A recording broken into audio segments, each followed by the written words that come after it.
You are born in the silence of dusk, beneath the tangled roots of the flooded forest. No one sees you arrive. No mother watches over you. The world greets you with mud, decay, and the slow pulse of distant thunder. The water around you is warm, thick with silt, blood, and the scent of everything that has ever lived here. You do not cry. You do not need to. Instinct breathes before thought does. Your eyes open to a dim green glow filtering through the canopy above. The world shimmers, half liquid, half shadow. Every ripple becomes a whisper, every movement a warning. The first lesson comes quickly. Stay still, or die. You are a ribbon of flesh, fragile and shining, barely the length of a man's arm. The swamp hums with life and death in equal measure. A caiman slides nearby, jaws open, testing the water for vibrations. A heron tilts its head, one eye sharp as a blade. You feel the pull of survival in every muscle, a language older than reason. The air tastes of iron and rain. Your scales, still soft, reflect light like white glass. The earth moves around you, frogs calling, fish flicking beneath the surface, mosquitoes tracing your warmth. Every creature is both predator and prey, part of a quiet war that never ends. You slither toward the current, and it carries you like a forgotten thought. You are alone, yet connected to everything. You move without noise, without question, guided by an invisible thread that stretches backward through a million years of evolution. Somewhere beyond the trees, humans talk about gods and monsters. They give names to things they fear. Anaconda, green death, the devourer. But here, in the raw, breathing dark, there is no myth, only hunger, only the pulse of existence. The rain begins to fall, heavy, relentless, cleansing. You lift your head above the water for the first time, tasting the storm. For a moment, lightning reveals the whole world, the forest, the river, the endless jungle beyond. And for the first time, you wonder, not in words, but in a deep, animal knowing, what it means to be born in a place where everything that moves is a meal waiting to happen. You crawl through the shallow marsh, half in shadow, half in the reflection of stars. Every sound carries weight, the croak of frogs, the slosh of fish, the low, distant growl of something ancient. You move slowly, because speed is for those who are seen. You must not be seen. Hunger arrives before fear does. It tightens your body, makes your senses sharpen. The first meal is not glory, it is necessity. A careless rodent, a flick of muscle, a quick coil. Life ends in silence, and you swallow warmth into emptiness. There is no satisfaction, only the faint realization that to live means to take. Days melt into nights, and nights dissolve into water. You grow, your body thickens. You learn patience, the art of waiting without thought. You become the ghost of the riverbed, the whisper beneath the lilies. The fish forget you exist until the moment you move. You feel the world changing with each shed of your skin. Your colors deepen, your scent becomes part of the mud itself. You can stay submerged for 10 minutes without air, your heartbeat slowing to a crawl. You become an idea rather than a presence, the embodiment of stillness. But the jungle tests all who breathe within it. A jaguar approaches once, curious, silent as night. You lie beneath the surface, motionless, your eyes barely breaking the film of water. It passes, not because it pities you, but because luck has chosen you for another hour. The forest does not reward cleverness, it rewards persistence. You learn to vanish in the shallows, to wait for hours, sometimes days, until something alive wanders too close. Your hunger becomes your teacher, and your body its weapon. The sun burns through the fog one morning, and the water turns gold. You rise, your head glistening like a wet blade. The swamp stretches endlessly before you, an empire of breath and blood. You feel the slow certainty of growth, the promise of power waiting beneath your scales.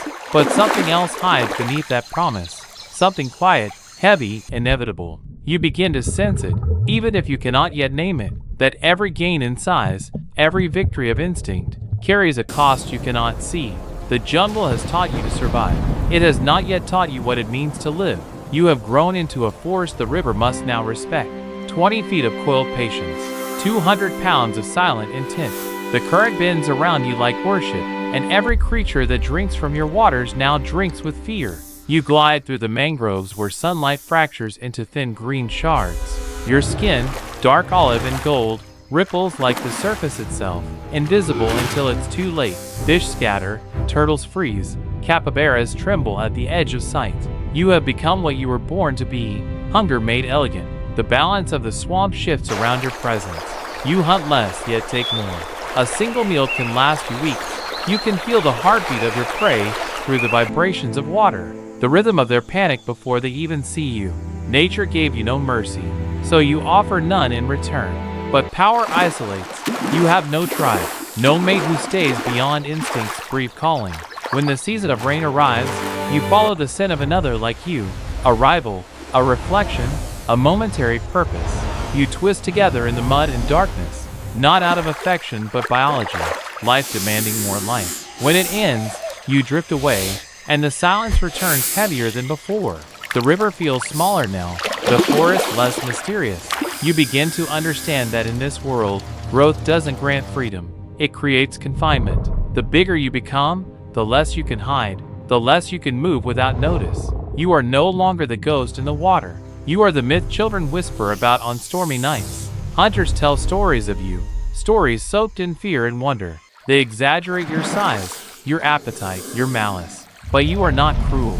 You are simply efficient. Still, something human in you, or perhaps something universal, begins to question the rhythm. You see how every creature repeats its cycle, born, hunted, fed, fated, and you realize the cruel symmetry of it all. The same pattern drives both snake and man.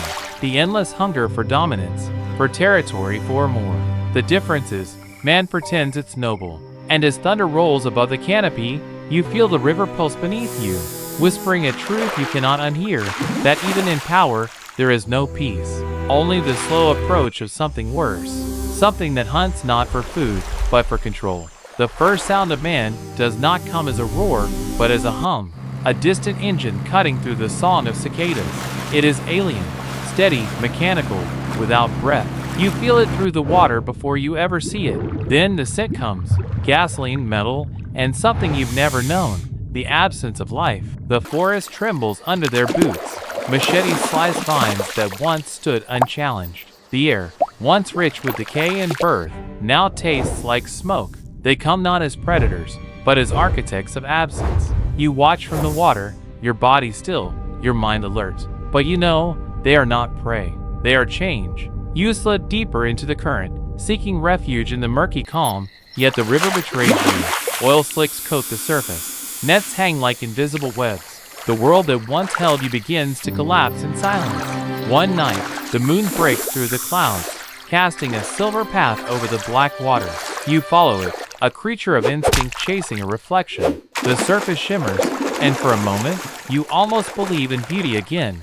Then pain erupts, a jagged hook tearing through flesh. You thrash, coils pounding the surface into chaos, but the rope tightens. The struggle is long, violent, and pointless.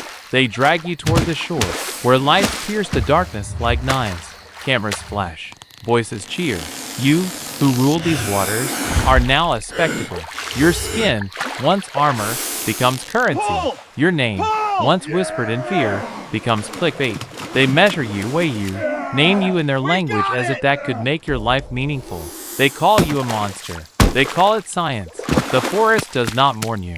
The river moves on, swallowing the echoes of your fight. The herons still hunt. The frogs still sing.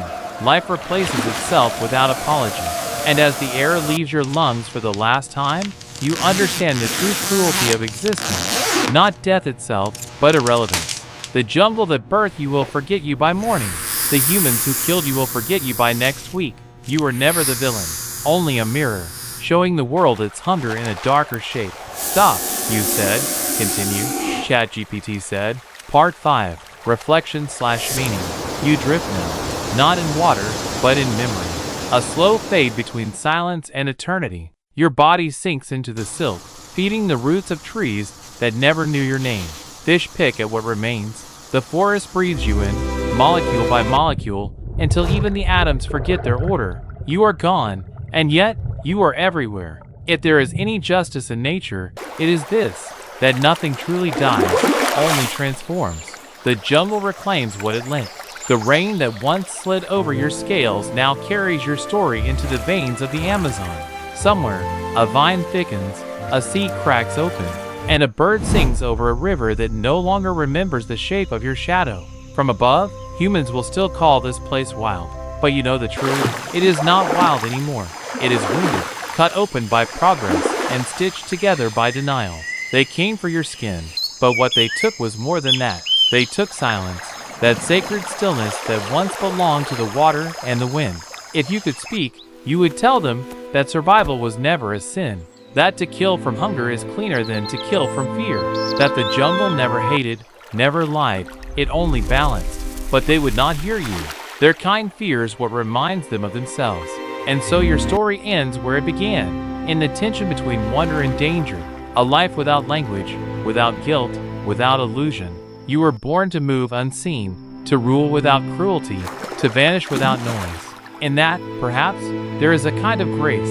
The river carries the last of you away, folding your reflection into its surface like a secret. The moon watches, unblinking, as if keeping count of every creature that rises and falls beneath its gaze. And in that pale light, the question you were born with still lingers, quiet, eternal, unanswered. If every life must take to live, then who, in the end, is innocent?